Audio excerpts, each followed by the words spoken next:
Sabe aquele momento em que as duas pistas se encontram, a de motorsports e a da mobilidade urbana? Pois é, hoje eu tenho aqui nos estúdios do Ligados na Tomada um craque da indústria automotiva que sabe colocar essas duas lado a lado. Marcelo Landgraf, que é diretor comercial da Honda Automóveis e muito mais, CRM. O que mais que tem nesse currículo aí, Marcelo? Olá, Alex. Um grande privilégio estar com você hoje, uma grande lenda da história do automobilismo. Olha só.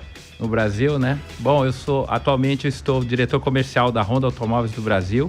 Respondo também como diretor de CRM para as operações aqui no Brasil e América do Sul, para automóveis, motocicletas e uma linha de produto de força, bem como a parte de branding e como compliance officer das operações de automóveis aqui no Brasil também. Prazer estar aqui. Muito bem, eu que agradeço.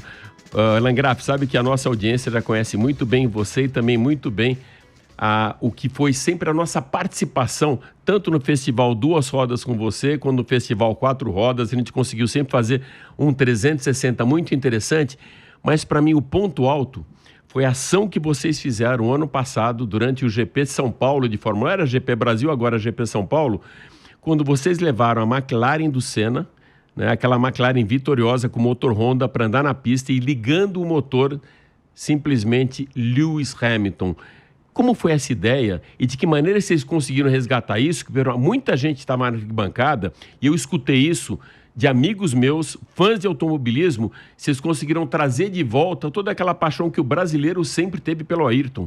Sem dúvida, foi um evento marcante para nós, um evento que nasceu de uma ideia de explorar todo esse grande potencial, esse legado que a Honda tem com a Fórmula 1, desde o nosso fundador Soichiro Honda, que você acompanhou e acompanha bem de perto, trazer todo esse legado para o povo brasileiro.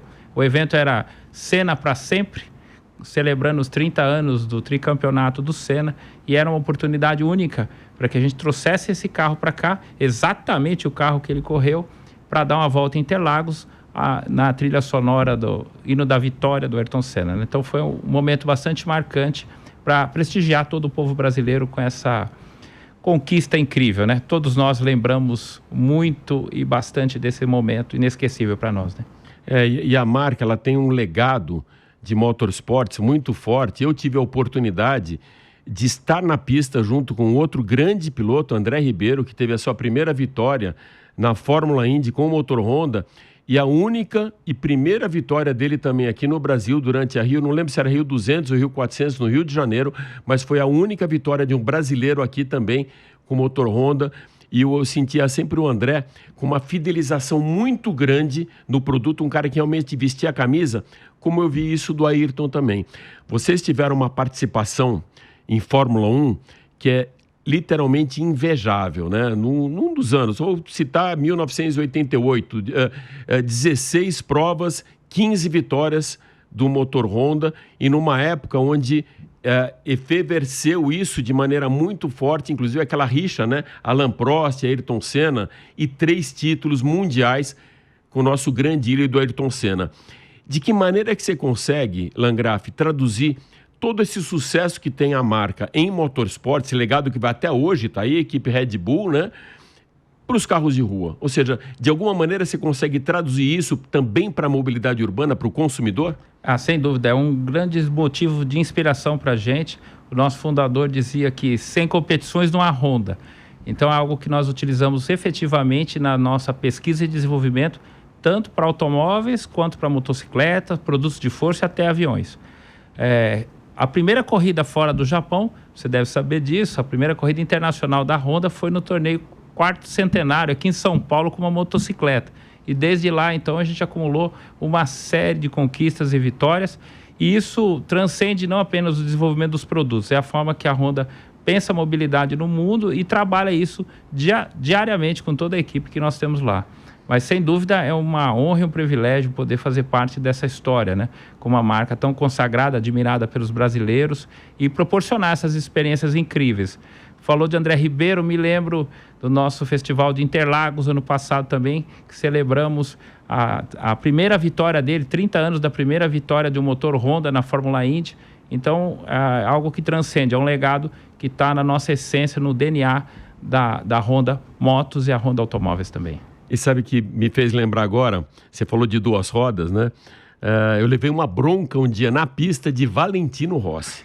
Eu estava gravando com ele em Valência, uma entrevista exclusiva para a revista italiana Autosprint, e ele estava vencendo muito com Honda e tinha um buchicho, né, um falatório, que ele poderia um dia ir para uma marca italiana, e eu imaginei logo, vai para uma Ducati, já estavam falando de ele testar uma Ferrari, se ele deve lembrar disso.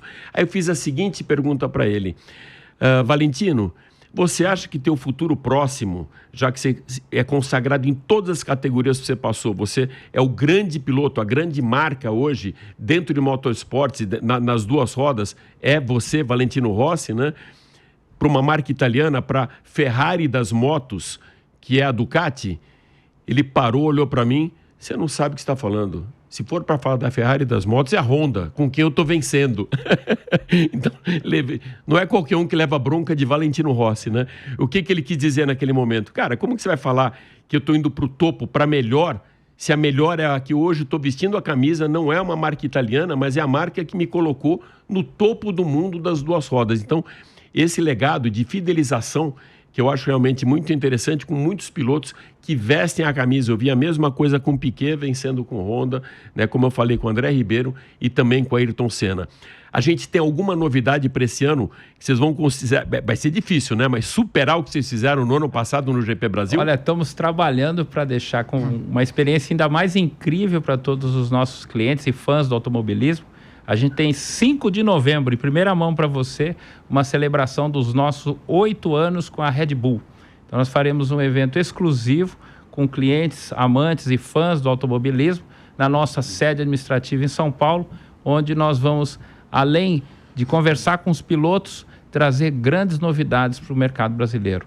Teremos o lançamento de um carro bastante importante, bastante aguardado, que vai estar lá em primeira mão também para todo o público. E pode falar qual é esse carro ou ainda não? É muito cedo. Em primeira mão para você vai ser o WRV. Olha que legal. Um dos carros que a gente está preparando, um carro feito para brasileiro, em condições realmente incríveis. É um carro que deve redefinir bastante a parte da mobilidade para nós. Ele vai estar posicionado entre o City e o HRV. Então vai ser um SUV de entrada da marca, que tem tudo para ser mais um dos grandes sucessos aqui no Brasil. Durante o Festival Interlagos, eu vi que vocês colocaram um foco muito grande no HRV, que é um sucesso de venda no segmento. Na tua leitura, quais são os atributos do carro que fazem ele chegar nesse topo de vendas? Olha, o HRV é um carro incrível, né? Já são mais de 10 anos, como a gente diz nas nossas comunicações, que as modas passam, mas ele ultrapassa. Em junho desse ano, para você ter uma noção, no sellout da versão anterior, nós fomos o país no mundo da Honda que mais vendeu HRV. É um carro bastante consagrado, que tem, além da sua tecnologia, agora um design renovado e tem também uma série de atributos únicos e exclusivos que pode torná-lo ainda mais vencedor daqui para frente. Então, o HRV realmente é um carro que nós já produzimos mais de 476 mil HRVs aqui no Brasil. É um carro perfeito para a realidade dos brasileiros. Para as grandes cidades, é um carro versátil, pequeno, que você consegue estacionar, manobrar em todas e qualquer condições, com a qualidade que você confia, a qualidade da Honda, né? Landgraf, sabe que eu particularmente tive uma experiência grande de inputs na rede social e também rede aqui da própria Jovem Pan, quando a gente fez uma ação no Pânico do lançamento do City. A gente colocou, e eu testei isso não só para o meu programa Máquinas na Pan, mas para o Pânico, para o Morning Show, tanto a versão hatch quanto a versão sedã. E o que eu mais escutei na rede, eu costumo acompanhar muito a rede, muitas vezes a rede bate na gente, né? A gente sabe como que é isso. Tem os haters e tem aqueles que te seguem, mas com um aculturamento maior, que não é para só ficar te batendo, mas é para tirar dúvidas.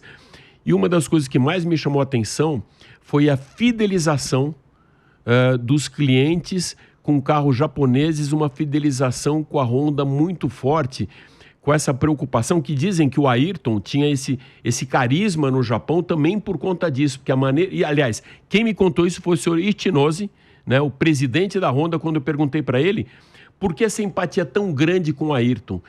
Porque ele tinha valores muito próximos da Honda. Então o japonês, ele se identificava muito com a Ayrton Senna por ter exatamente os mesmos valores de credibilidade, de vestir a camisa, de comprometimento, da excelência, de performance. e o japonês teve uma identificação natural com o Ayrton Senna. E eu percebi muito aqui na nossa rede, né, nos comentários que eu recebia nos grupos, falando exatamente disso, de fidelização com a marca. A tua leitura é essa também, que a fidelização traz esse DNA japonês também lá na ponta da venda, na concessionária? Sem dúvida, Alex. A Honda está aqui desde 1971. Então, nós estamos para muito mais e além do line-up propriamente dito. Nós competimos com uma grande tradição de respeito ao Brasil, aos brasileiros. E nessa longa história, nós temos uma quantidade muito grande de consumidores extremamente fiéis à marca. Só em nossa plataforma de CRM, para você ter uma noção, a gente tem 47 milhões de clientes únicos.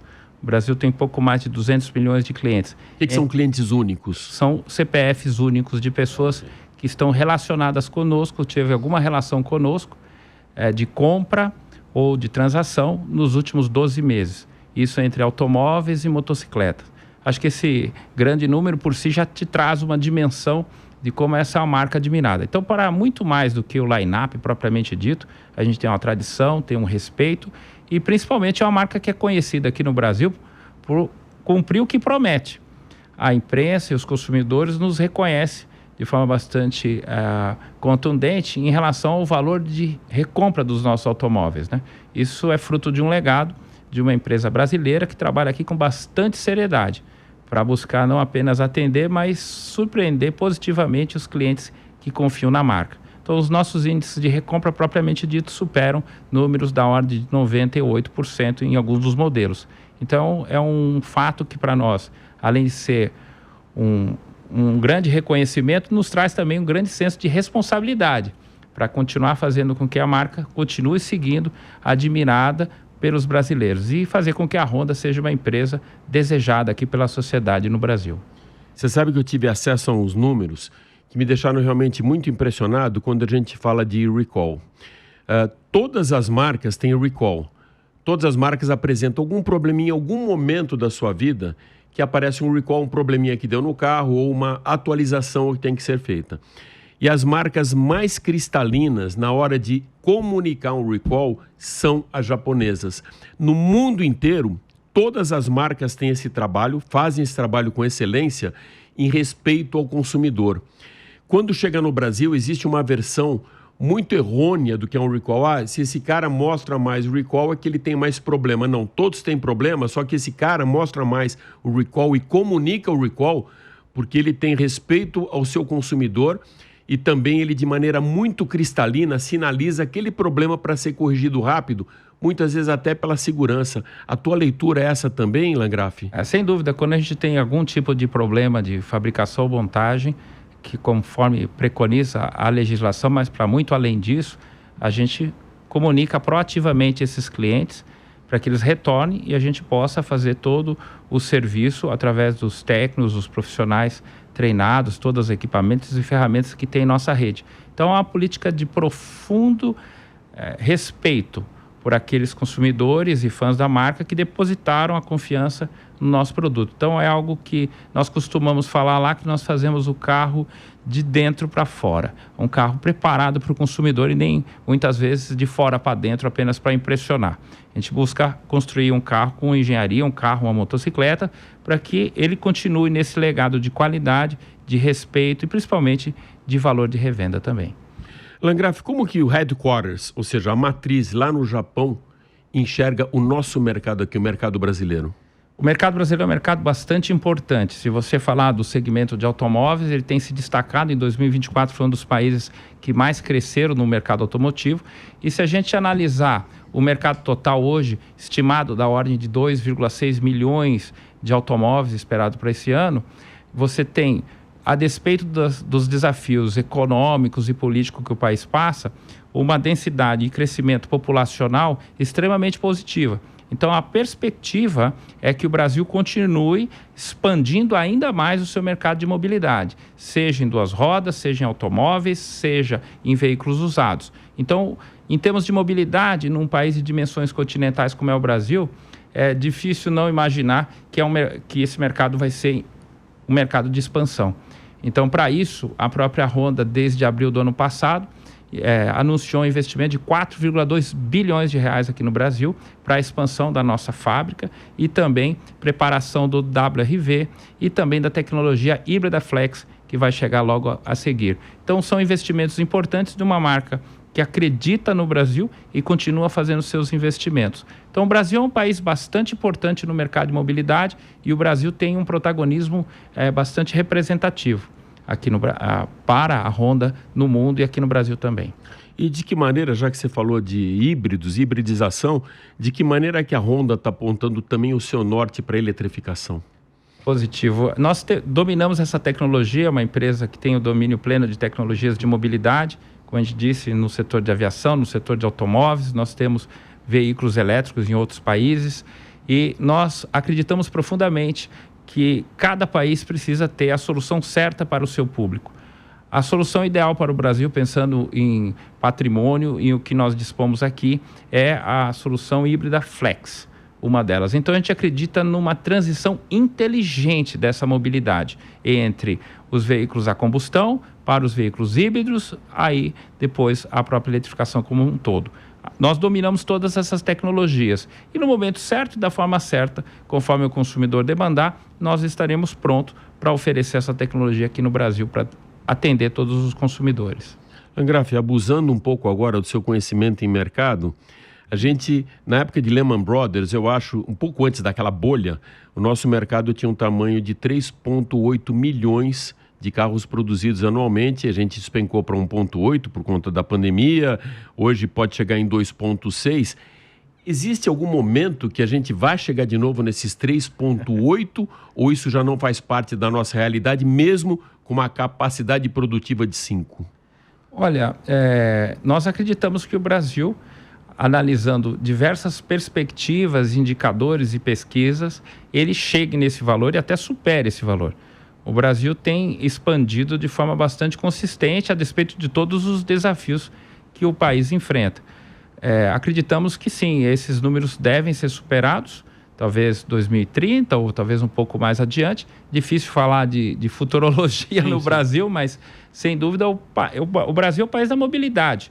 Com a dimensão que nós temos aqui, é natural que os consumidores, a população precisa ou de motocicleta para se locomover ou de automóveis novos ou usados. Então, o pilar de mobilidade no Brasil é um pilar que tem uma perspectiva de expansão bastante razoável para o futuro. Por isso que é um dos países importantes globalmente, quando você fala de mobilidade, associado naturalmente à questão da expansão demográfica da população que nós teremos aqui, está prevista para cá nos próximos anos. Virando a chave de novo para motorsport, eu sempre procuro roubar um pouco no jogo com motorsport, não sei porquê, né? Mas sempre roubo um pouco no jogo. Vocês tiveram um projeto muito bem sucedido, como eu falei antes, tanto com o McLaren, com o Red Bull, e agora se despedem depois de 8 anos da Red Bull. Qual que é o próximo passo em motorsport? Vocês permanecem na Fórmula 1? Vocês vão apontar o norte para alguma outra categoria? Nós permaneceremos na Fórmula 1, assim como também nas demais modalidades de motorsport. Isso está no nosso sangue, é o nosso principal aspecto. O próximo passo na Fórmula 1 é com a Aston Martin, fornecendo motores para que a gente continue expandindo todo esse aprendizado e experiência para os nossos produtos e, por consequência, para o público fã do automobilismo. Olha só, seguindo os caminhos de James Bond, agora a serviço de Sua Majestade, a gente não pode dizer que não é, porque é. Existe um imperador no Japão, que eu peguei a cola aqui com a Vitória Fará, que é o Naruhito. Então continua a serviço de Sua Majestade. Esse projeto Fórmula 1, ele traz um aspiracional muito grande, né? Porque as dimensões de tudo na Fórmula 1 são grandes. Você vê agora o sucesso do filme Fórmula 1 com Brad Pitt, né? Não é só... E das séries também, né? Speed to Drive, não lembro o nome do exemplo, mas Survival, que você remete o próprio cara para dentro de um cockpit, aquele apaixonado que antigamente ele não tinha acesso. Hoje, com tantas plataformas de mídia, você coloca esse fã do automobilismo dentro do carro de uma maneira aspiracional, onde as marcas acabam falando muito forte, né? Você lembra de cabeça onde hoje a Honda tem envolvimento em motorsports? Olha, nós temos... E a conta é grande. A conta é grande, viu? A gente tem envolvimento tanto nas atividades de motocicletas, no MotoGP, no motocross. A gente tem envolvimento também na Fórmula Indy. Enfim, acho que tem uma quantidade... Na Fórmula 1? Fórmula 1, sem dúvida, que você havia citado. A gente tem uma infinidade de categorias que nós apoiamos e utilizamos para que a gente possa fazer esse desenvolvimento, se refletir em tecnologias para o futuro. Para além, obviamente, dos fãs do automobilismo, né?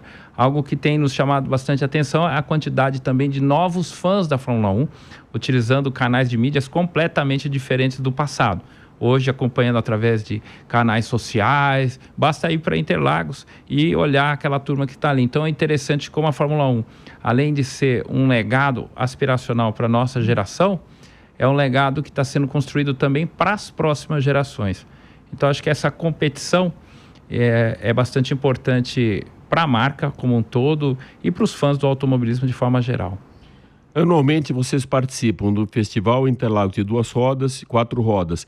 Esse ano vocês vão estar no Salão do Automóvel, que ficou fora do nosso calendário durante 7 anos? Sim, confirmamos nossa presença, vamos ter uma exposição muito interessante lá. Estamos preparando grandes novidades para o Salão do Automóvel. Nesse Salão do Automóvel também nós teremos, além dessas atrações, exposições de um pouco mais do que faz da Honda um legado importante de mobilidade, assim como aviões, motocicletas, entre outras atrações para o público em geral que visitar o salão.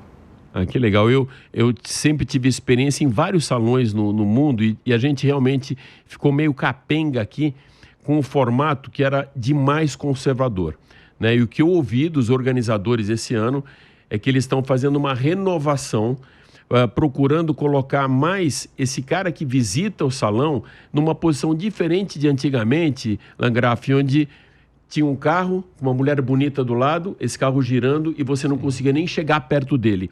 No salão, por exemplo, 2 rodas, ou seja, no Festival Interlagos, tanto em motos quanto em carro, esse cara que vai para a pista, ele tem a oportunidade de andar no carro, de andar na moto. Vai ter esse tipo de coisa no Salão do Automóvel? Vai ter uma interatividade maior do consumidor com o produto? Vai sim, mas talvez o Festival de Interlagos, além de reunir isso que você colocou, é um evento de experiência, que não permite apenas andar com o carro ou com a moto, mas andar com o carro com a moto na pista de Interlagos, né? Que é um templo, né? É outra história. Sem dúvida. Para o Salão do Automóvel, como você bem disse, toda a experiência foi completamente redefinida. Os estandes agora são de tamanhos padrões para todas as marcas, para que cada um possa explorar isso da melhor forma possível. E, além disso, temos um pavilhão completamente reformado, o pavilhão do AMB, onde vão ser feitos esses eventos, e também a possibilidade de test drive. Essa é uma novidade do Salão do Automóvel desse ano, que espera um pouco mais de 200 mil pessoas. Então, é um evento importante no calendário que tem um significado bastante intenso para nossas gerações, né? Para quem quer conhecer mais e melhor dos automóveis, não perca, vamos ter coisa muito interessante lá esperando por vocês. E eu tive uma experiência muito boa com vocês lá andando no NSX na pista, né? Que para mim é aquela coisa, né? Juntar o útil ao agradável, andar num carro como o NSX, que teve a seu volante, né, até desenvolvimento a Ayrton Senna, e na pista de Interlagos, onde ele teve a primeira vitória em 1991. Eu contei essa história toda para a Vitória, que está aqui acompanhando a gente. Landgraf, muito obrigado por estar gente aqui. Olha, eu estou convidando esse cara há mais de 1 ano para ele vir aqui na Jovem Pan. Hoje, finalmente, a gente conseguiu. Quero você mais vezes aqui. Você está hoje no Ligados na Tomada, mas quero levar você também no Máquinas na Pan. Muito obrigado pela sua visita, amigo. Obrigado, Alex. É um privilégio estar aqui. Quando vocês pensarem em um automóvel, uma motocicleta, um avião, lembre-se da Honda, a empresa que está aqui desde 1971, acreditando no Brasil e construindo tecnologias por brasileiros para brasileiros.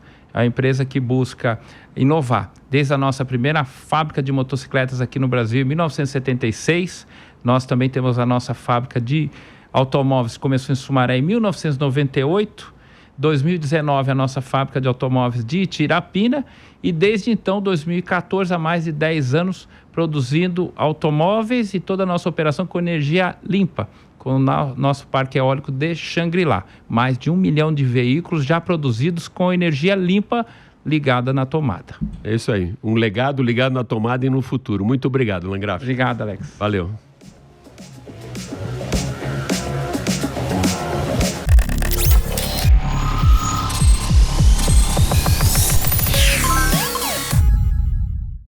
A opinião dos nossos comentaristas não reflete necessariamente a opinião do Grupo Jovem Pan de Comunicação. Realização Jovem Pan.